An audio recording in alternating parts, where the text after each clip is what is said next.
move on to react to the NBA Cup. So the NBA Cup semifinals finished on Saturday. The two semifinals.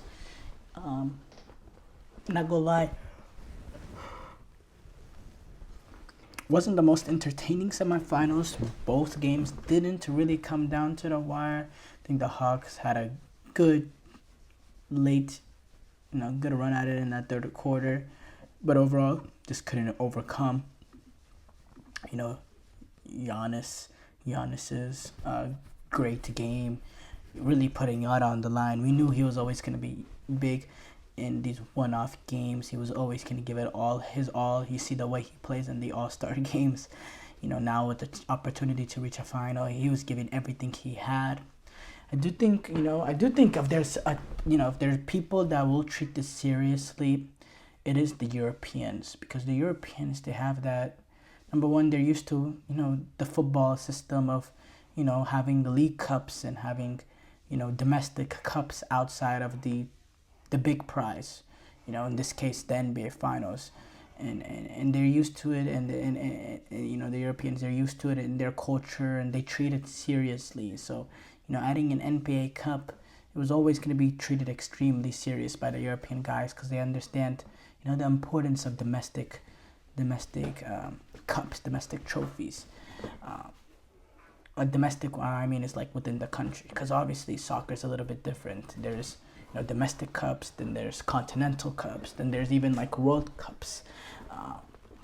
So yeah, regarding that, Giannis 32, 14, and 9, Damian Lillard as well.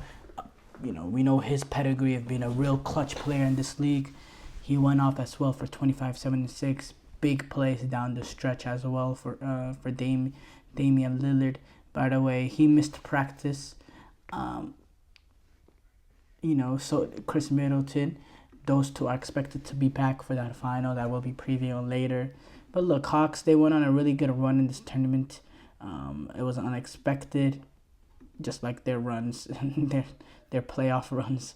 Hawks, they sneak up on you. They were able to get in as actually a group winner, just based on, I think the difference was I think the difference was head-to-head over Boston. They were able to sneak in there. And Trae Young, he had a great game to get them past the Knicks in the quarterfinals. He with his 22, 11, and 5. But this time fell a little bit short. I thought he played a really good game as well. Thought he was pretty efficient compared to his standards. He was 50% of the field, had 35 points, hit some, didn't chuck up 3-point shots, went 3 or 5 really good,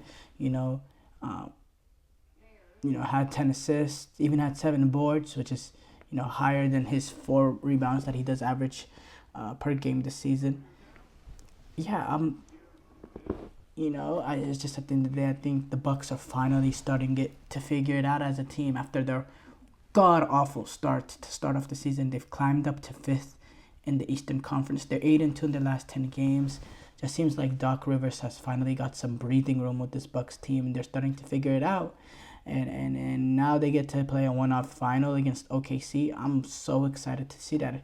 Speaking of OKC, they got past the Houston Rockets. Look, the Rockets, they did great to make it to the stage, but they always lack that firepower. Offensive firepower to compete with OKC. It was a great defensive battle between two really good defenses, but I just think the star ability of Shai Gilgeous-Alexander, his consistency of him always being able to score 30 points was going to be the difference, because I believe the Rockets are what OKC are without Shai Gilgeous-Alexander. Well, look, actually, let me rephrase that.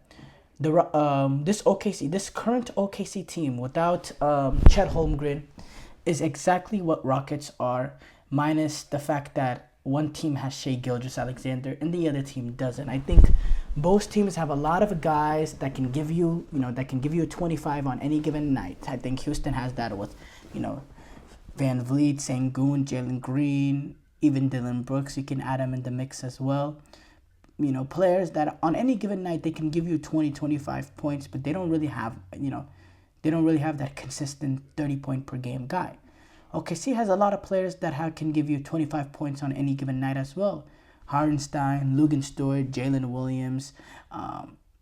But the difference is SGA, he'll give you that consistent 30 game in, game out. He will be that star of your team in which games that, in certain games that other guys don't quite show up. Shai Gilgeous-Alexander can fill that void, and you have that consistency with him. If you have the consistency with him, that's the difference between being 20-5 and 17-9. That's the difference. Rockets, they don't got that guy. And today, in a game that they played pretty good defense, I thought, to limit what OKC was able to do outside of Shai Gilgeous-Alexander, minus Shai Gilgeous-Alexander, OKC was held to 79 points. That's pretty good. Defense from the Rockets. The Rockets, they had nobody that was able to get, that scored more than 19. And the person that scored 19 was Emran Thompson, who's averaging 12 points a game. Not really someone that's a reliable scorer. Outside of Emran Thompson, their highest scorer was Jabari Smith and Dylan Brooks. You know what I mean? Jalen Green, they're supposed to be their supposed star boy. He was 1 of 8 from the 3-point line. Just inconsistent. His inconsistent nature strikes again. Shot 5 of 14 from the field, which shouldn't be surprising. The fact that he's only shot 39% this season. He's only a 41% career field goal shooter. And these sort of big moment games, 12 points, 5 of 14, 1 of 8 from 3 is not good enough to get past an OKC team that has a player in Shai. Jalen Green, for him, he wants to take that next level. He needs that consistency that Shai Gilgeous-Alexander has been able to develop. Now, there is a difference in between the two. Jalen Green is 22 years old, and Shai Gilgeous-Alexander is 26. But we can't continue to make excuses for him. I mean, in his worst year, Shai Gilgeous-Alexander shot 45% from the field. That's 2021-2022. He averages, for his career, he's a 49% field goal percentage. Jalen Green is nowhere near those sort of numbers. The consistency and the efficiency is not good enough. High volume, inefficient shooting is not the formula for success as a star man of a basketball team. And that's what it is. Jalen Green, he's not a star man of the team. He's not. He's just not. And the Houston Rockets need to get that. And I don't want to be too overly critical for them, because the Rockets team is a young team that's on a steady high rise, and getting here by itself is an accomplishment. They really shouldn't have beat Golden State. Golden State has the more experienced players and has more of the pedigree and all that. Or even a team like the Mavericks, should have, realistically should be the ones here. But the Rockets, they did well to get here right now, and I think they have had a really, really solid season up to this point. But they need to figure out, they need more offensive dynamism, and they need that consistent star scorer on offense, efficient scorer on offense, to take that next level as a team that can compete with the likes of OKC. Now going to the NBA Cup Finals. So the NBA Cup Finals between OKC and Milwaukee. I think this has the opportunity to be a great final. If the Bucks are really the team, if the Bucks are the team that we really we believe that they should be, with the fact that they have Damian Lillard and Giannis, and then who knows what we'll get from Chris Middleton. I'm not expecting much. I'm not talking about just this game, but probably for the rest of his career. This is a Middleton, he had that great year where they won the championship, but since then has slowly, stove off a little bit, and now the injuries he suffered are, starting to get a little bit more numerous. He's missed, he only played 55 games last season. The season before that, he played only 33. Things like injuries are starting to pile up on him. He's not a particularly young man, 33. He's a solid player. He was a great closer, but I don't know if we can see that from the Bucks, if we can see that same Middleton for the Bucks going forward. But they still have Damian Lillard and Giannis, and the expectations of them are still going to be high. They're looking to compete.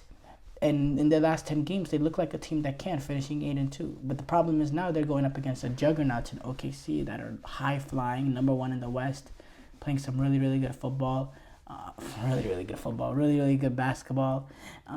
and they're doing it without one of their star players as well, and Chet Holmgren, but they have that pedigree. They were missing. They fixed the one issue that they had last year, and that was the proper size, lacking that big, to match up to play alongside Chet Holmgren. Now you have a player like Harnstein that'll do the dirty work, and they'll be able to defend the five.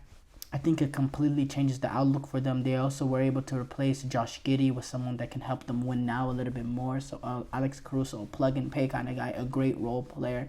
Josh Giddey, he became a little bit unplayable in the playoffs because of his lack of shooting and just his play style just not fitting exactly with what OKC wanting to do. You replace that with Caruso. That's literally the perfect place. We'll do the defending and hit a shot once and here and there.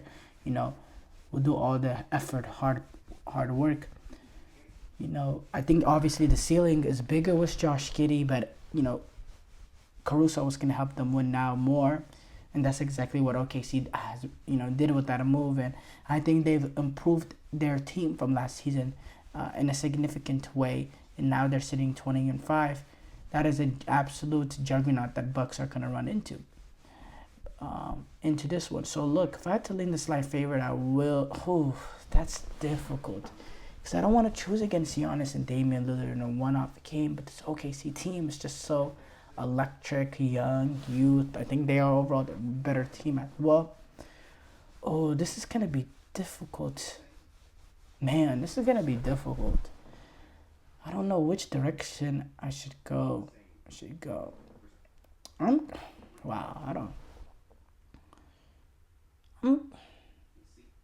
Pick 'em.